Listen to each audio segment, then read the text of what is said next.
Hello friends, नमस्कार। स्वागत है आप सभी का एजुकेशन मंत्रा में।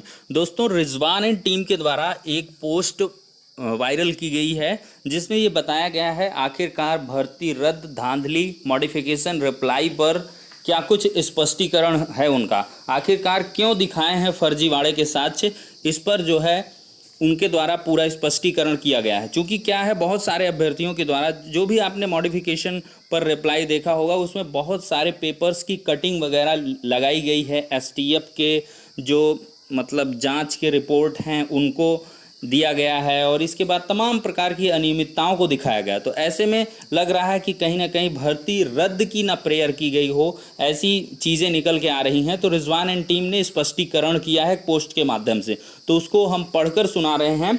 आप लोग देखिएगा क्या कुछ किस प्रकार से बिंदु रखे गए हैं। तो कुल मिलाकर पोस्ट रिजवान एंड टीम की है, शब्द जो है रिजवान एंड टीम के हैं, सिर्फ जो है हमारे द्वारा बताया जा रहा है।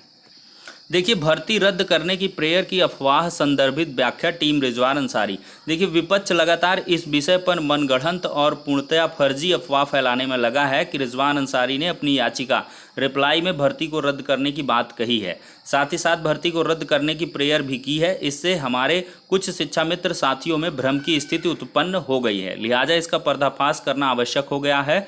भर्ती रद्द करने की प्रेयर ना तो सूबेदार सिंह की याचिका की प्रेयर में शामिल है और ना ही हमारे रिप्लाई ऑफ मॉडिफिकेशन में शामिल है। रिप्लाई ऑफ मॉडिफिकेशन में वर्तमान में प्रिंट मीडिया और प्रशासनिक कार्रवाइयों का जिक्र है, इसलिए किया गया है कि हम कोर्ट के संज्ञान में ये लाना चाहते हैं कि भर्ती करने की जल्दबाजी बिल्कुल ना की जाए। विपक्ष भर्ती को जल्दी करवाने के लिए ही 9 जून के आदेश में संशोधन करवाने हेतु मॉडिफिकेशन दायर किए थे, क्योंकि कुछ जांच प्रक्रियाएं लंबित है जिनका प्रत्युत्तर भी 14 जुलाई तक स्पष्ट हो जाएगा। 14 जुलाई के बाद माननीय न्यायालय हम सभी 40, 45 और 60, 65 शिक्षा मित्रों को सम्मिलित करते हुए भर्ती को संपन्न करे। यदि किसी जाँच में कोई तथ्य सामने आता है तो जाहिर है भर्ती पर कोई प्रतिकूल प्रभाव पड़ेगा।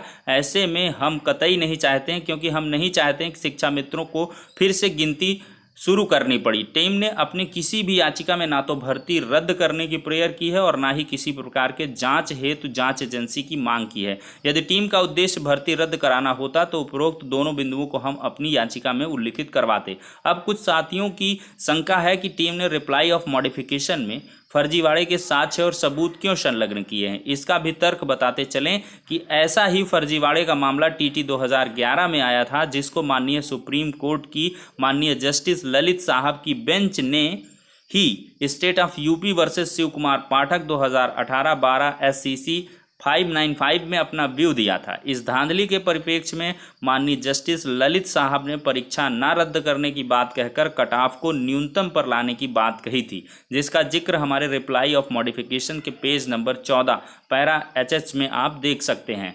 हमारा फर्जीवाड़ा दिखाने का एक अन्य उद्देश्य यह भी था कि जिस परीक्षा में कोई संदिग्धता की स्थिति होती है वहां पर कट ऑफ पासिंग मार्क को न्यूनतम पर लाने का कार्य इसी कोर्ट ने किया था। इसके अलावा कई ऐसे सुप्रीम कोर्ट के जजमेंट हैं जो हमारी इस न्यूनतम की बात को प्रिफर देते हैं। ऐसी स्थिति में हमारे 40, 45 व 60, 65 शिक्षा मित्र साथियों के साथ साथ उन शिक्षा मित्र साथियों का हित भी सुरक्षित हो रहा है जो न्यूनतम 30-33 के दायरे में आ रहे हैं। 14 जुलाई को ना तो मॉडिफिकेशन पर सुनवाई होगी और ना ही रिप्लाई ऑफ मॉडिफिकेशन पर। अब सिर्फ मुख्य याचिकाओं पर ही सुनवाई होगी। अब कोई भी चाह ले तब भी ये भर्ती रद्द नहीं होगी। विपक्ष के कुछ अनर्गल प्रलापों के प्रभाव में हमारे कुछ 60, 65 पर उत्तीर्ण साथियों ने सुप्रीम कोर्ट में अपनी आय और याचिका डालने पर विचार बना बैठे हैं। अपना अधिकार पाने हेतु न्यायालय जाना सभी का मौलिक अधिकार है, ऐसा करने में कोई किसी को नहीं रोक सकता है। 60, 65 उत्तीर्ण शिक्षा मित्रों का चयन तो 60, 65 पर तो सुनिश्चित है ही, साथ ही साथ 40, 45 पर भी सुनिश्चित है। इसलिए विपक्ष द्वारा प्रसारित उपरोक्त भ्रम में ना रहें और अपने 40, 45 उत्तीर्ण साथी के साथ नियुक्त होकर इस विजय के रास्ते को और भी शानदार बनाएं, ताकि 40, 45 उत्तीर्ण कोई भी शिक्षा मित्र साथी 60, 65 के साथी को स्वार्थी ना कहे। टीम सभी शिक्षा मित्रों की जीत चाहती है। माननीय कोर्ट ने सिर्फ 37,339 सीटों को होल्ड किया था। शेष सीटें बची हुई जो हैं, सरकार अभी भी भर्ती करने को स्वतंत्र है। हमारा प्रयास है 14 जुलाई को 40-45 पर माननीय न्यायालय अपना तर्क संगत आदेश जारी करे और भर्ती प्रक्रिया को आगे बढ़ाए।